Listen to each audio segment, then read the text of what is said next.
Right. So, hi everyone. Thank you for making it to the session today. So Leslie is going to walk through, real world LLM use cases where LLMs work really well, where they don't. So over to you, Leslie. Yeah, thanks so much. Let me just share my screen. Okay, hopefully I'm sharing. Oops, don't need a quick share there. Actually, maybe I should put the link in the chat just in case anyone wants to follow along. Um, sorry, really quickly here. Here's the link to the slides if you'd like to check them out. Should be good to go. All right. Okay, cool. So I can't really see the chat or anything. So if anyone needs something, just interrupt me. Um, But yeah, so this is a real world LLM use case framework that I've come up with. It's kind of green, yellow, and red because I find a lot of people talk to me in coffee chats and things and they say, oh, LLMs aren't good. I asked it who the CEO of GitLab is, and it told me Sid when our CEO is Bill. So they're horrible. But actually, if you use it in the proper way, it can be extremely helpful.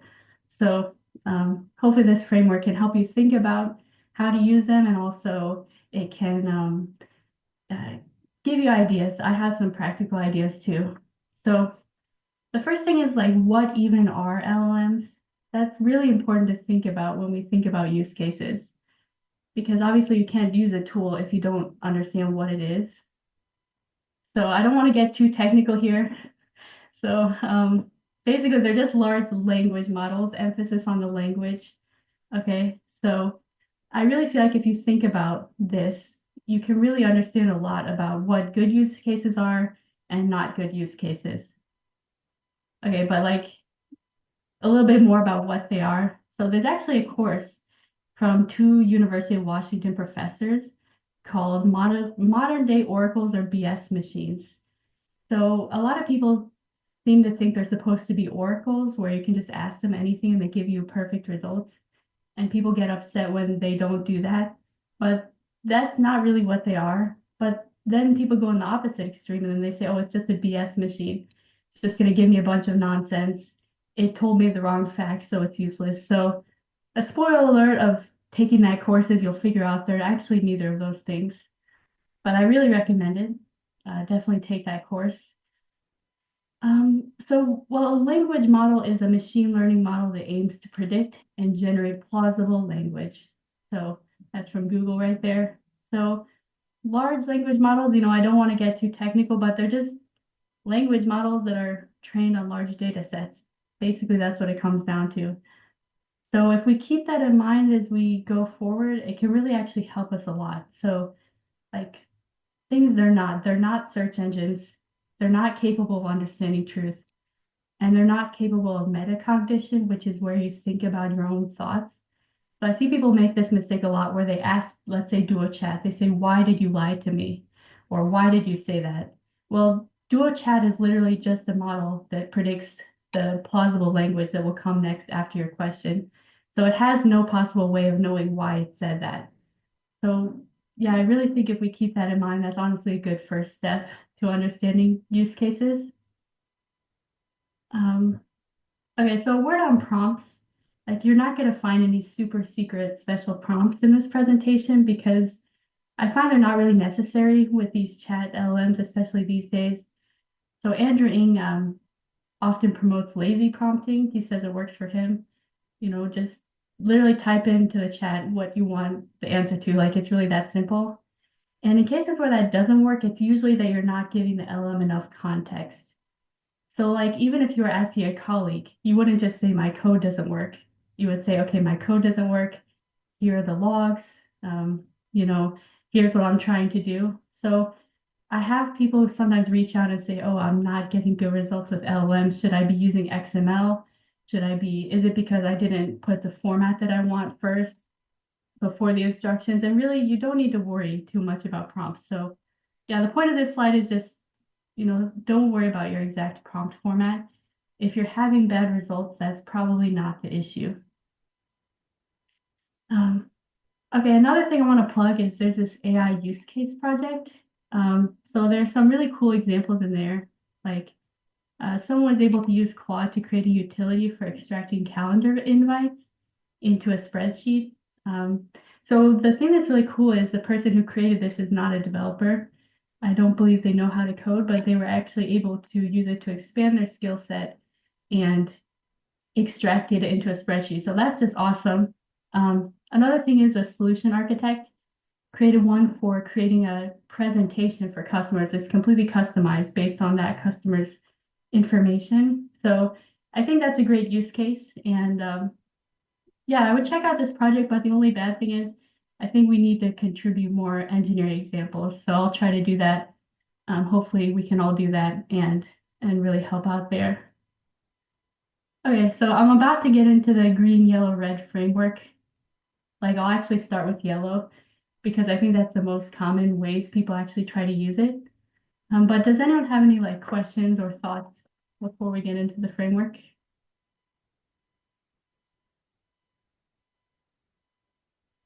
Uh, okay, I don't think so. So let me just get into it then. If so, then please, sorry. If so, then please interrupt me. I really don't mind. Okay, so let's talk about the number one yellow case, which is asking AI to do your job. Like an example, you can actually ask do a workflow, look at issue number 234 and implement the code changes.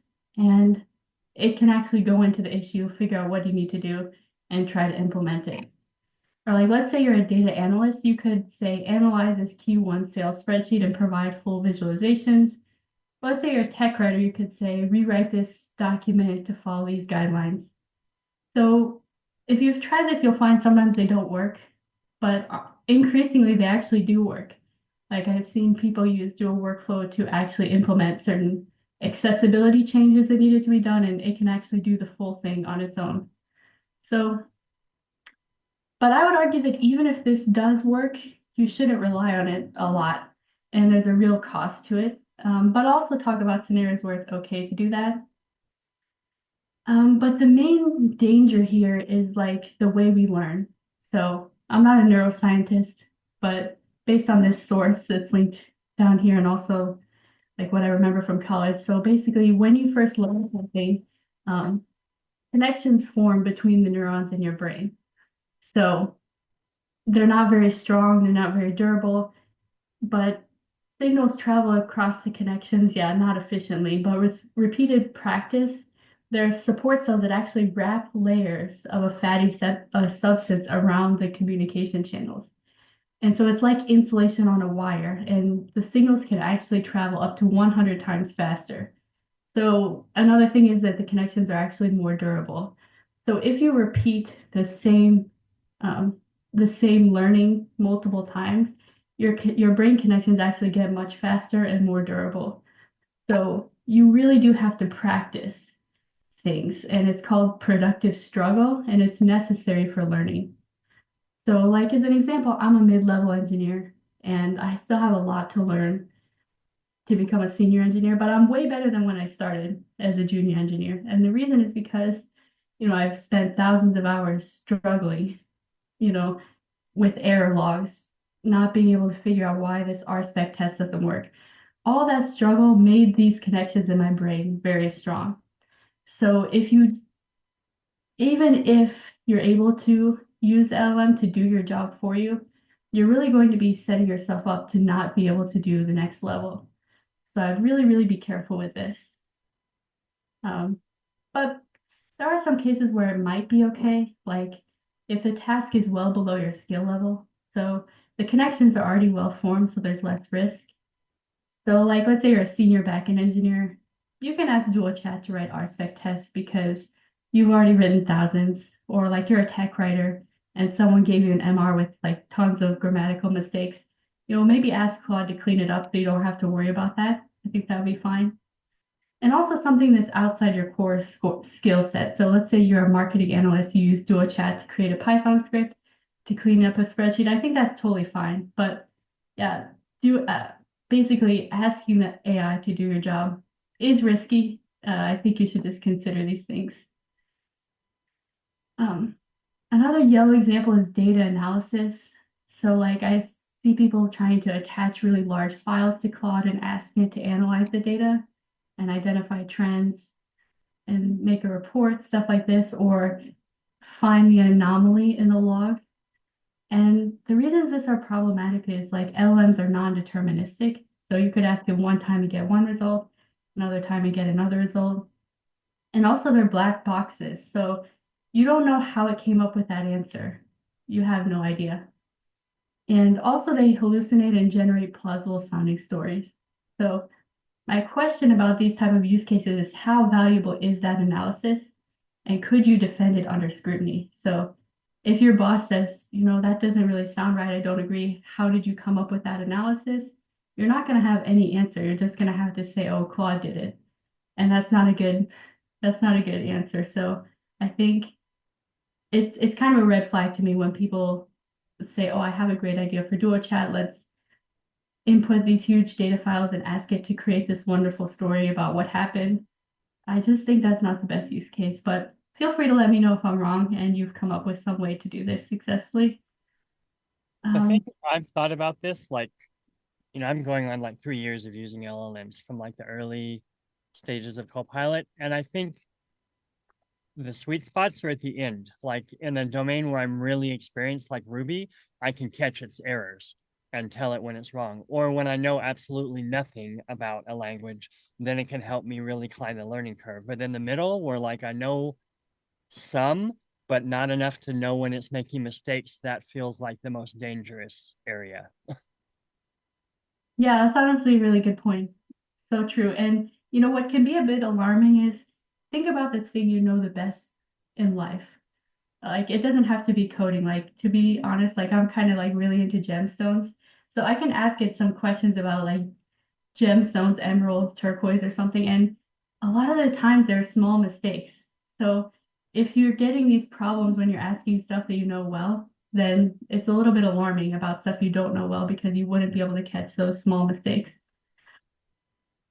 The Um, biggest problem is asking without context. In case of workflow, if you ask Claude questions, you have a problem because it can hallucinate a lot. If you have a lot of context, like you give Duo Workflow the question and it has access to the entire repository, and you ask about this repository, this is just perfect. Like I rarely have anything against the answer provided by Duo Workflow when I ask about GitLab codebase. Usually it is spot on, and I'm just like, I'm always fact checking, even like after like probably I know 100 maybe or more workflows already done.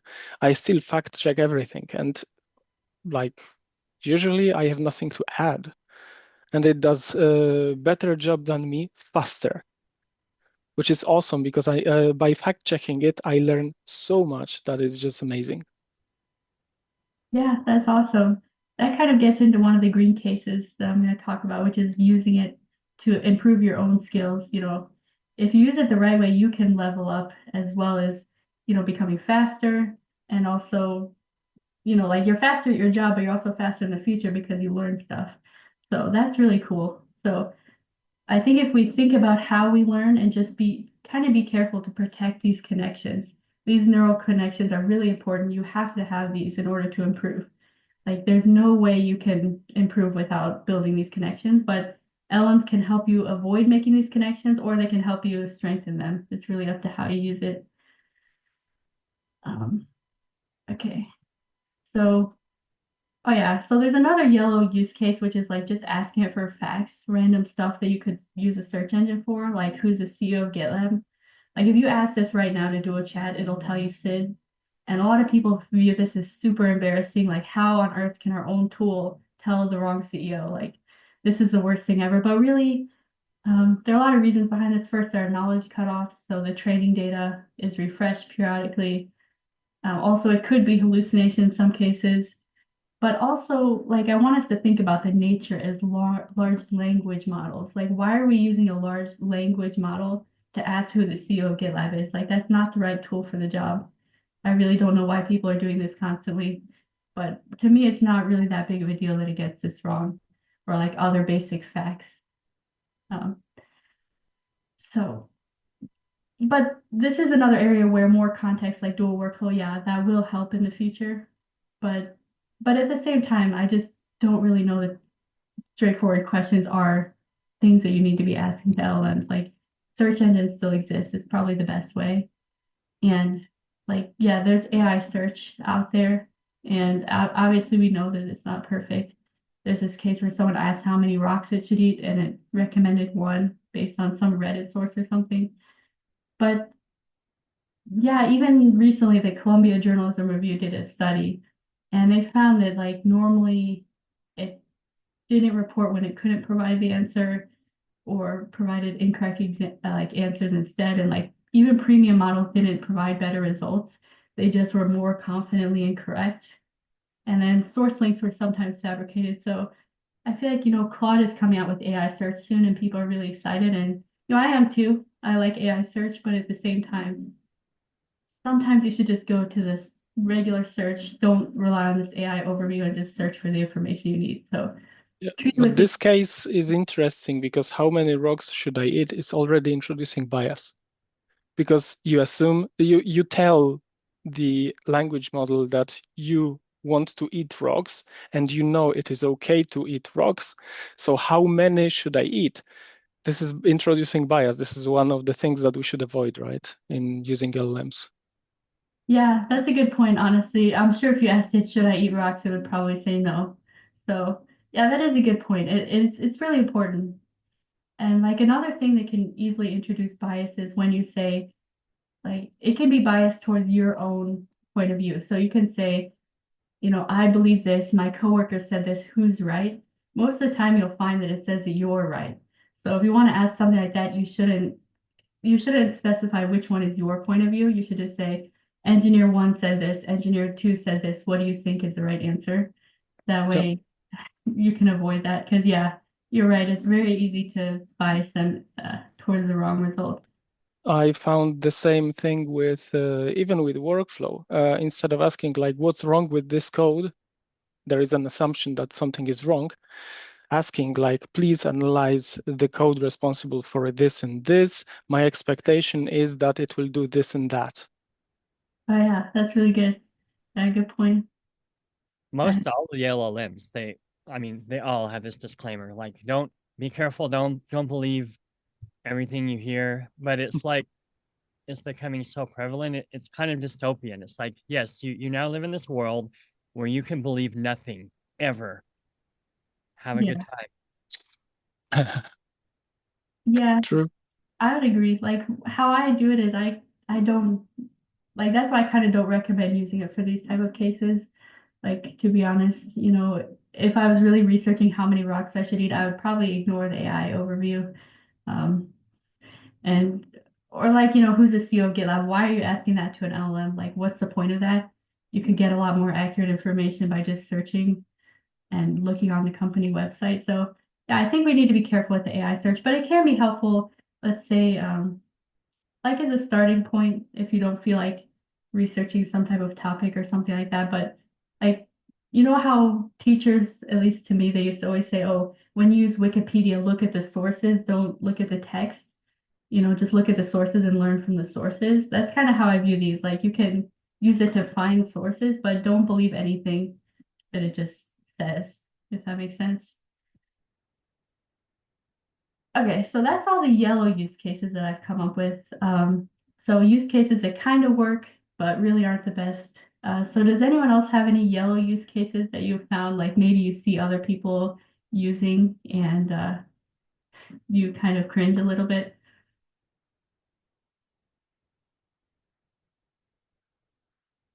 No? Okay, that's cool.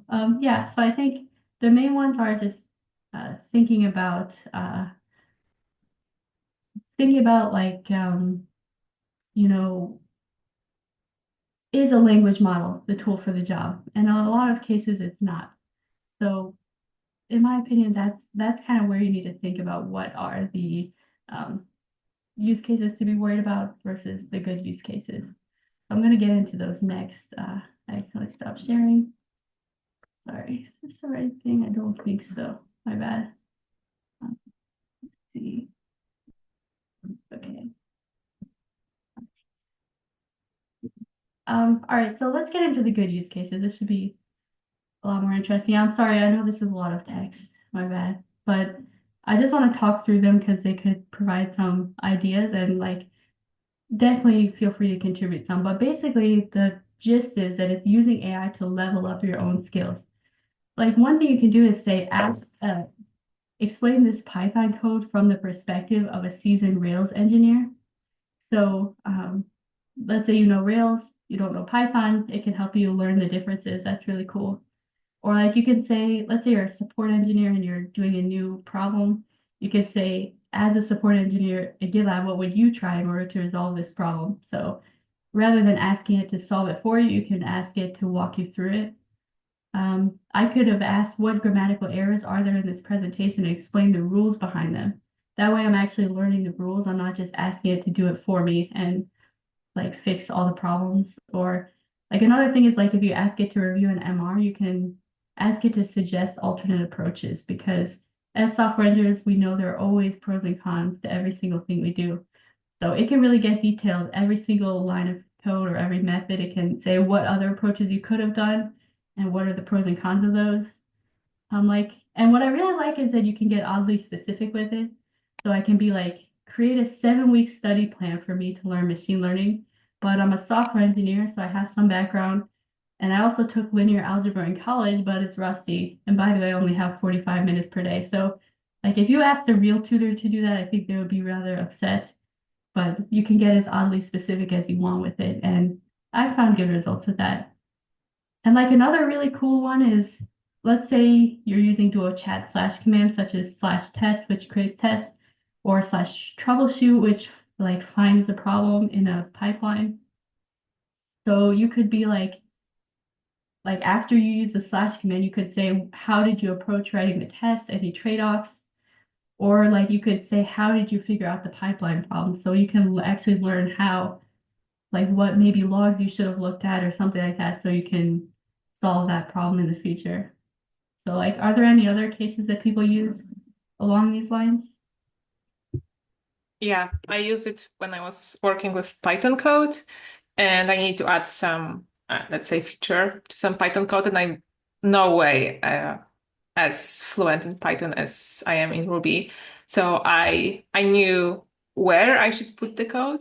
So then I used the explain slash command for this part. So the context of this, I don't know, method was already in chat, and then I asked, what if I want to add this to this code? How would you do it? And then I look at the answer, and then I either ask follow-up question or look at the code and like kind of also like, as you said, like trying to do it myself, but with those like tips from Duo Chat, and it worked really, really well. I was way faster with this task than I would be without AI.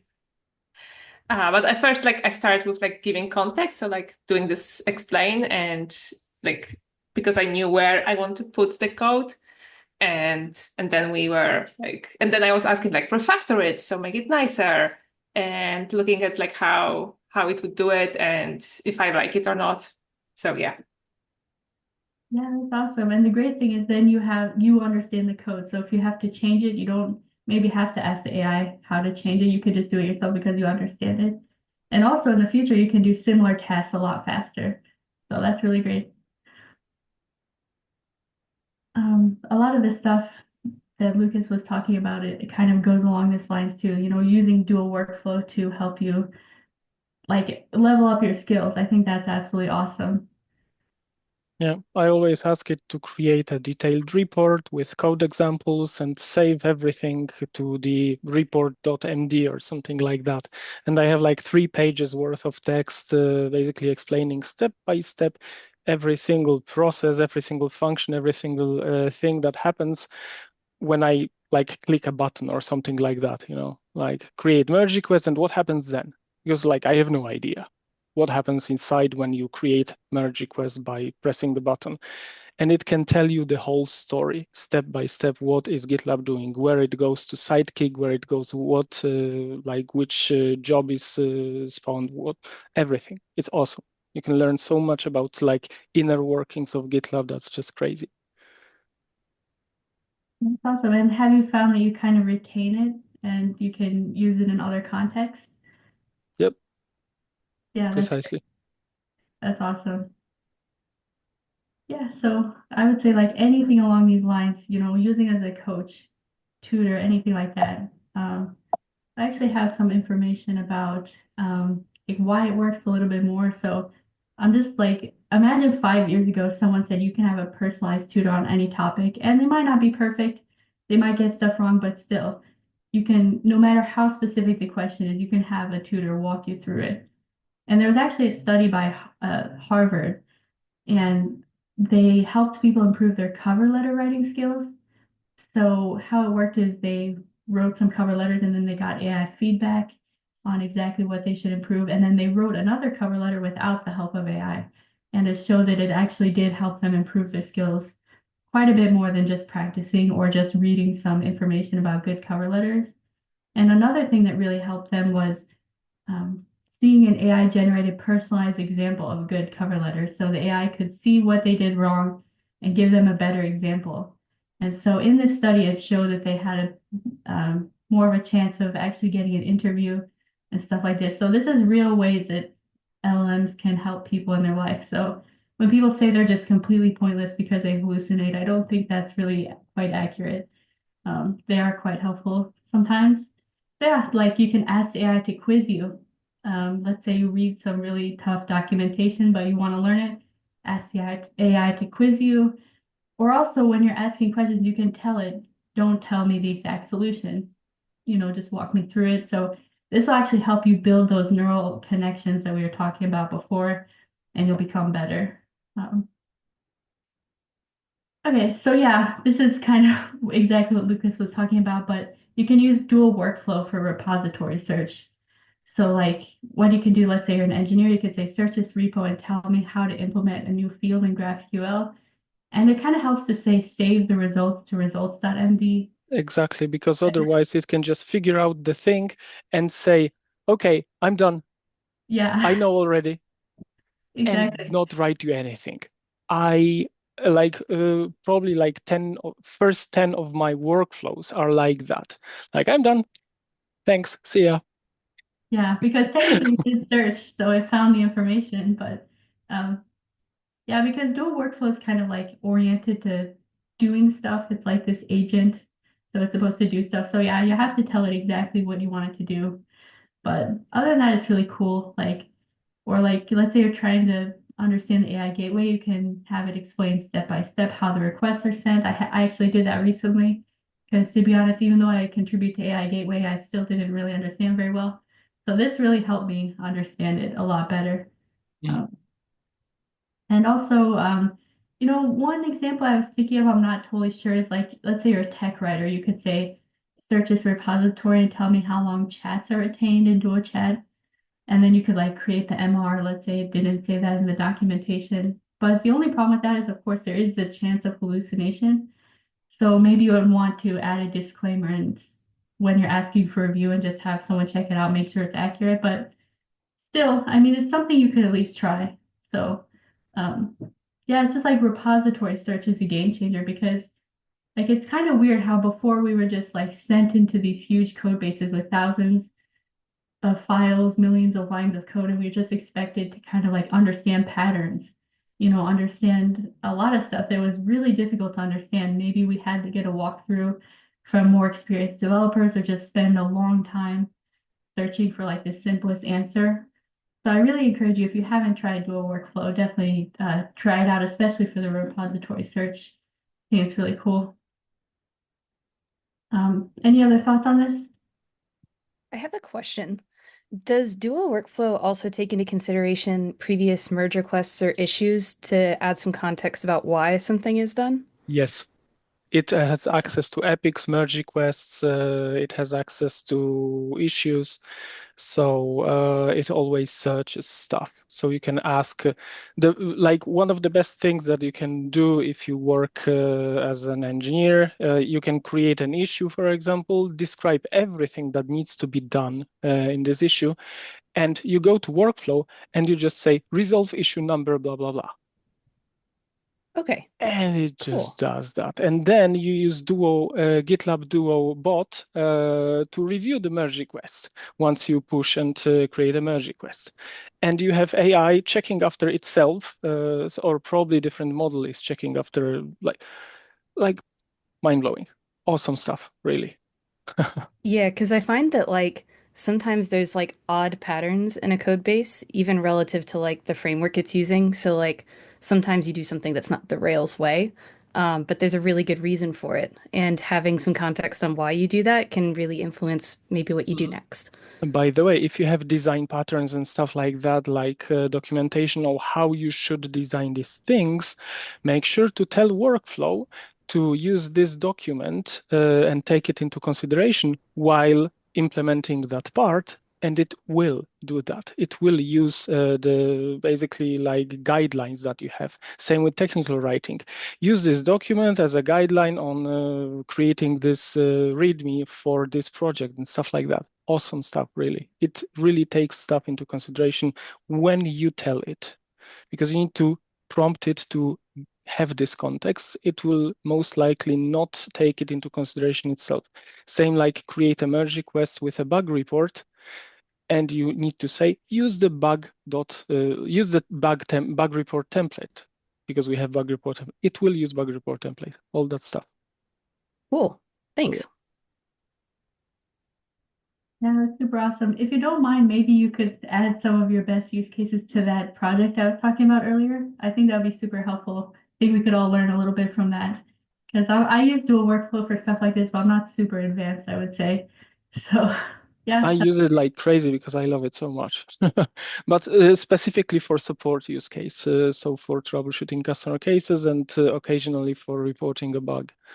But yeah, I have to really put some stuff in that project, in that issue. Yeah, that's awesome. So how did you do it before? Before were you less likely to go into the code and kind of look, or did you like try still searching around, but it was a bit of a struggle? Like, how was it before that? So before I had workflow, I was literally going to the code base and try to understand. So I was using like grep to find the keywords. Right now, workflow is doing exactly that. It's using literally grep to go through the code and find some function names to locate the file names that are related to the functionality that is doing the thing, right? So I'm quite happy seeing it doing the same thing, but it can do it just much faster, right? I cannot read as fast and go through the files as fast as it can do. So it does my job like 100 times faster, like all these things. And then the comprehension of the language model is much higher than mine, because it can retain so much in its virtual head. I can retain like last two functions that I read, and which with my ADHD, I'm just forgetting what I was doing 5 minutes ago, right? And it can actually have really nice context windows. So yeah, it's like much faster, much more effective, much more efficient than me. Yeah, I totally agree. That's awesome. And like the cool thing is, um, sometimes maybe you don't realize you're missing an existing pattern or something like that. Yep. So yeah, like maybe I wouldn't even have the energy to check for that before or something like that, but now it's good to just double check, So So yeah, it's my workflow before was I was doing that manually, and then I was asking some developer that, most likely the one that wrote this piece of code. I was checking in blame, like, okay, so he or she did that. So let me just check. Hey, do I understand correctly that this, and that? So I was actually, involving more people. It took me a lot of time of myself searching through it, then waiting for the reply from an engineer, and it was like, and who paid for that with their time? Customer, right? Now I'm just like that, super quick. yeah, that's awesome. Awesome. Well, maybe we'll come even back to this a little bit, but any other thoughts on like, does anyone else use dual workflow for this reason or not really? I use it when Uh, I'm um starting on a new repository and I don't know how to navigate it, I would ask it to like create a repository map for me so that I can understand, how to navigate it or how to fix a problem. Um, yeah, I use that quite often. Oh, that's awesome. Nice. Yeah. So before, like, how would you do that before? Would you kind of normally ask for a walkthrough, or would you just spend a long time mapping it out? Like, how would you normally approach that before this tool? Yeah, and so normally I would just spend time mapping it out, or I would use search an awful lot, just trying to figure out how things work. Yeah, but with the ability for LLM to kind of search across the whole thing makes it much easier. Yeah, awesome. So definitely check this out. If anyone hasn't tried this, please do. And by the way, it's really easy to set up dual workflow. Like I was a little bit worried because sometimes setting up new stuff can be difficult, but it's really easy. So I would say go ahead and try it. One funny use case for workflow, if you have a code like, I don't know, you fork some repository and you want to play with it, but the person that wrote the software had a really bad habit of naming their variables like A, B, C, D, E, F. You can ask it to rename variables to match what they are actually doing or what they are actually storing, and functions matching what they are actually doing. It's really awesome use case. I did it like once or twice to understand something which was like, A, B, C, and function names were just, like totally, yeah, couldn't understand anything from that. So that was also nice. Or when you have a binary and you try to reverse engineer it, you get basically some code with no name variables and functions when you reverse engineer the code. And you can ask it again, LLM, to name the stuff. It's quite nice. Wow, that's awesome. Yeah, that's like it really gives you a chance to work on some code that you wouldn't be able to before. Like it completely expands your world, I would say, in terms of possibilities. So that's really great. Yeah, I'm just trying to learn how, being a developer works because I never was one. So I Oh, need to reverse engineer being a developer. oh, that's cool. Yeah, you could even ask it to role play as a developer sometimes or something like that. Maybe we could do the opposite and say role play as a support engineer. What documentation would you need in this case or something like that? Like there are really a lot of possibilities. Yeah. Um, all right, cool. Well, like another use case that we've touched on, but like using them to review your work. So like do a code review, all you have to do is on your merge request, you assign GitLab Duo as a reviewer. And then, like I don't see why people don't always do this because it can at least provide some information. Maybe you made a typo. So I think we should always do it on our own MRs before we request review from other people. Just assign GitLab Duo, get that initial review. And sometimes its points aren't very helpful, but a lot of times they are. So that's something really cool. But like one problem with dual code review is that it's public. So I don't know about you, but for me, sometimes if I'm reviewing someone else's MR, I get a little bit embarrassed because I don't want them to think that I'm just using the AI because that's not the case. I still review it myself, but yeah, I don't know. I just get a little bit weird about that. So what you can do is you can add .diff to the end of any MR, and that'll give you the diff, and then you can paste that into Claude or Duo Chat, and then you can ask it to review the MR in privacy a little bit, and you can ask whatever silly questions you want, and no one's going to know about that. So yeah, I would definitely do that. Like sometimes even I've completed a thorough review on someone's code and then I just did this and then the AI pointed out that I had an obvious typo that I also missed, the MR also missed, and it's like, okay, by asking that we keep our code clean from these typos.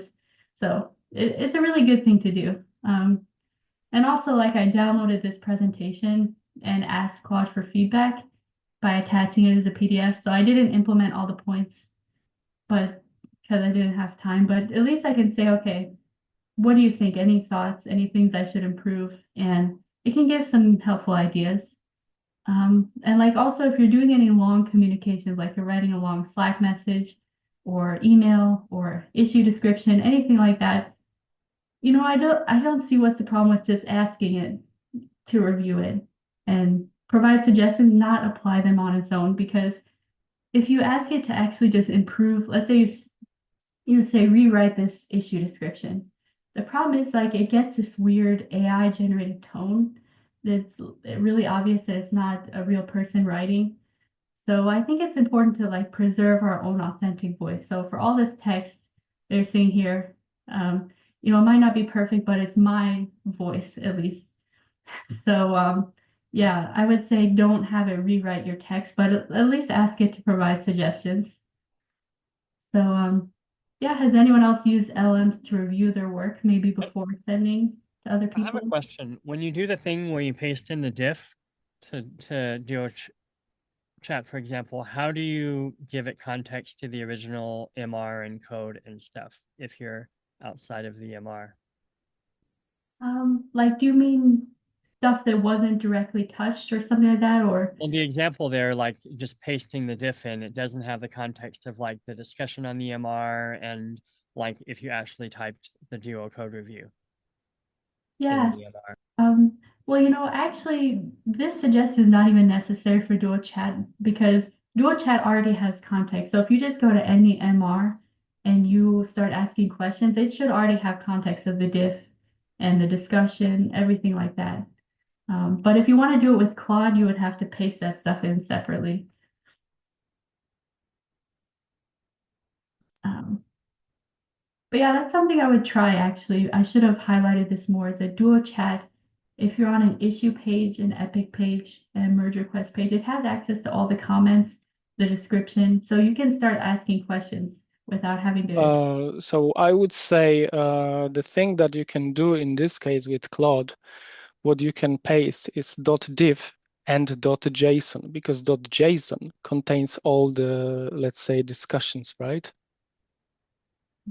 I haven't tried that before. I didn't know about that, Jason. I'll have to Yeah, try. you can do .json on a lot of stuff.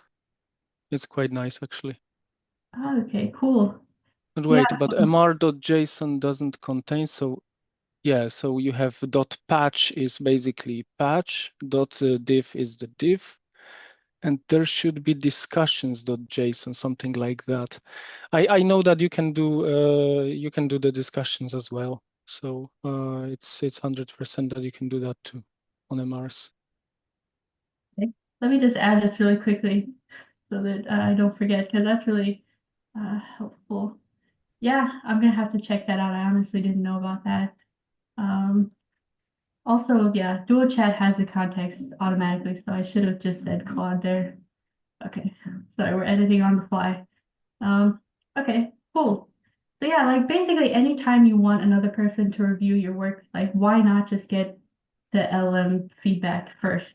That can really save people time and let them comment on the more substantial stuff, rather than like a typo or something.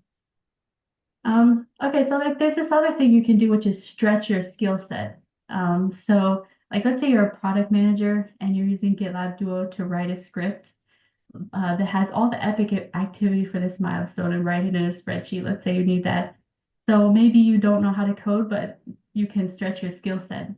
Or like let's say you're a backend engineer, you can contribute to front end with the help of the LLM. Like at the end of the day, it's just code.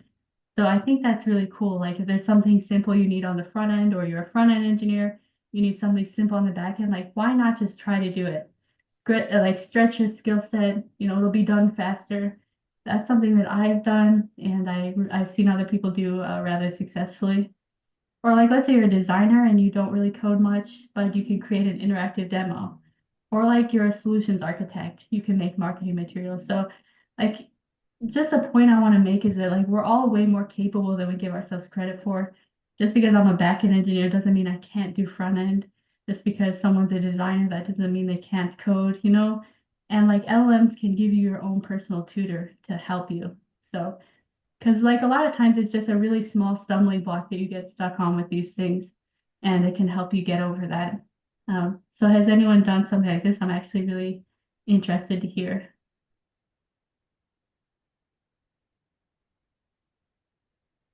I used Claude to help me write a dinky little bash script to set the color of my tabs in my iTerm windows. and to also set the title at the same time.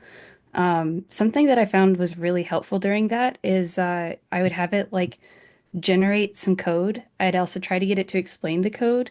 And then I would take certain terms that it used, take it back to Google, and then find different like blog posts that people would write to actually read more about it. So now I actually like know a bit more about bash scripting than I did before I started it. Yeah, that's awesome. And that's something probably you wouldn't have had the time to really look into before, but yeah, that's great. No, definitely not. That's Yeah. good. I just pasted in the chat a link like merge request slash ID slash discussions.json gives you all the discussions on the merge request. So there are a lot of like JSON endpoints that you can use to actually get a lot of stuff. And one of the use cases for me exactly is also that I do something like if I want to summarize a long discussion, but I don't like how Duo Chat summarize it, I do like slash discussions.json and put it through Claude. Of course, paying attention for it to be orange or green data, not red, because Claude is not clear for red data, which is customer information. Oh yeah, good point. Good point. Yeah, that's awesome. I'll have to experiment with that. I honestly didn't know about that. Yeah, that's great. We have to do a lot of these things in support, basically, because sometimes when you troubleshoot MRs, something is wrong with the merge request, you do slash JSON, and you see all the data that is normally hidden from you in the UI, right? So you have Oh, the backend information, basically, that UI, that frontend parses. Frontend uses these JSON data to show you stuff. So this is a very useful thing to oh, know. so yeah, I had no idea. Oh, cool. All right. Great. Well, yeah. So anyway, in any case, like stretching your skill set, that's a great way to use it. Like um, if you're on the cusp of being able to do something, it can really push you over the edge and let you do it. So I think that's really cool. So, some people view me as a little bit anti-LLM because I don't recommend it for certain use cases, but that's not the case at all. Like these type of cases, I love it. I use it every day, and I think it's really like honestly a little bit life-changing because I use this also in my personal life. So yeah, really cool way to use it. So okay, this is kind of like a random tip, but like Claude and other LLMs, like they allow you to save custom instructions usually. So Mhm. you can actually like add something like you're a helpful staff backend engineer guiding a mid-level engineer when answering use a Socratic style. Just tell it to guide rather than solving your problems for you. And that way you can kind of leverage what I'm talking about, where you can build your neural connections. And, it's not just always telling you the answers all the time. So like the unfortunate thing is like for Duo Chat, it doesn't have this feature. But what you can do is like save it to a file and ask it, like use a /include command to include it all the time. But to be honest, that's a little bit annoying. So hopefully we can add this feature fairly soon. But yeah, just something to think about. The custom instructions, like I said, most important thing, I tell it to use a Socratic style and not give you the answers all the time. That could be helpful. And if you need to understand something really, really difficult that totally doesn't make any sense to you, ask it to be a Sheldon Cooper explaining it to Penny. Like, You will have a really good laugh, at least. And sometimes it can come up with such weird analogies that it's just crazy. And it's so funny that, yeah, helped me understand some weird complex things in the Rails. So yeah. yeah, another thing is with these custom instructions, you can kind of like ask it to write in a more casual style. I do this a lot because, sometimes it's a little bit boring when it's just always really formal like that. So, if whatever you want it to be, that's a great thing. You can prompt it, like feel free to customize it. Um, if you're not liking the results you're getting, like maybe you can post an AI GitLab channel and maybe other people can give some ideas about how you could customize your custom instructions to help out and you might enjoy it more. One of the things I did in the beginning of this year, I set up a Kubernetes server and a bunch of infrastructure from scratch to build my skills and to dog food stuff. But I wanted to document everything I did, like exactly every command I typed, so I could go back and look at it and repeat it and not forget what I did. So I prompted it to say, okay, everything you tell me, write it in a formatted markdown with a code block of exactly what you pasted, so I can copy and paste this directly into my markdown document of everything that I did. But the funny thing was, like, it was Claude, it really struggled with properly escaping that, which I can understand because, like, it's an HTML page, which is like rendering some stuff, which is rendering markdown, which has stuff in it, which has nested markdown and nested code blocks. And like I would say, no, no, no, you got it wrong. And then it would get it right, but then it would forget and start unformatting it. It really struggled with that for some reason. Yeah, we definitely like struggle with that also on the dual chat team, to be honest. There have been some cases where uh, the markdown, it ends up not working well because it, there are so many different things. Like it could be one markdown inside of another markdown, or like randomly it uses a tick for some reason and it just messes everything up. So yeah, it's a little bit challenging. But yeah, like if something's annoying you, let's say you were getting annoyed um, by the fact it wasn't replying in Markdown, add a custom instruction and then you won't be annoyed anymore. Like in most cases, maybe it doesn't always work, but it's something to think about. Okay, cool. Well, I just want to speed through really quickly some of the red cases. So like main one is unreviewed AI content. So you really have to scrutinize it. So I have seen some docs edits that kind of seem a little bit like they just look correct, but they don't really match the reality. And sometimes I wonder if it's LLM generated, but yeah, that's really not good. So I would say at least we have the review process. Other people will probably catch that, but you really shouldn't ever just generate AI content and then put it up for review. Like that's not really good. And like something I found interesting, something I found interesting is like there's a source, which to be honest is a little bit advanced from my understanding, but seems like some computer scientists believe that hallucination is an inherent part of LLMs and it can't be fully eliminated. And they provided some like proofs of this in their paper. I don't know.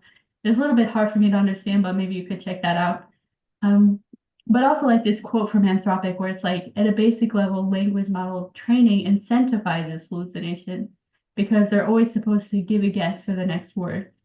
So, I guess there's like a mind shift to this though. Like rather than viewing this as LMs are bad, maybe we can learn to accept these limitations and actually view them as a way to help us build our critical thinking skills. I don't know. That's just how I think about it. I don't really view it as LMs are horrible or something like that. I just say, okay, it's a tool. I need to use my critical thinking skills to use it the right way. And with that mindset, you can have a better experience, I would say. Um, okay. And the next red flag is like inviting bias because it's well known that LMs can perpetuate human biases. Just the last 5 minute check, so we just have 5 minutes. Okay, cool. Thanks for letting me know. Sorry, I accidentally I got one of those security update pop-ups. Let's see here. Where is my tab? Okay. So yeah, like it's well known that they can invite bias. So like I've attached some prompts here, like let's say you're a manager and you attach some GitLab activity from your team members and you just want to see who could use extra help. Well, that's a little bit dangerous because like let's say that element is biased against people because of their name. It could say some people are not performing well when actually they are, or something like that. Or like if you're an engineer and you say, please analyze this issue and determine if anyone was behaving unprofessionally. Again, there are biases that could come into play based on their name, how they use language, stuff like this. They're kind of like asking for biased results. So I would just say kind of be a little bit careful about this. I don't think it's a common thing by any means, but yeah, just something to think about. I would say it's not something we should ignore. So let me just try to speed. Yeah, so that's pretty much it. If anyone has any questions or comments, feel free to share. Yeah, thanks so much. Yeah, so if anyone's got last minute questions, let's do those and then go. Thanks a lot for your talk, Leslie. Yeah, thanks so much. Yeah, Yeah, anyone? thank you. Right. Yeah, feel free to post in, let's say, the AI GitLab channel if you have any thoughts that come up based on this, or like other stuff you think people should look out for, anything like that.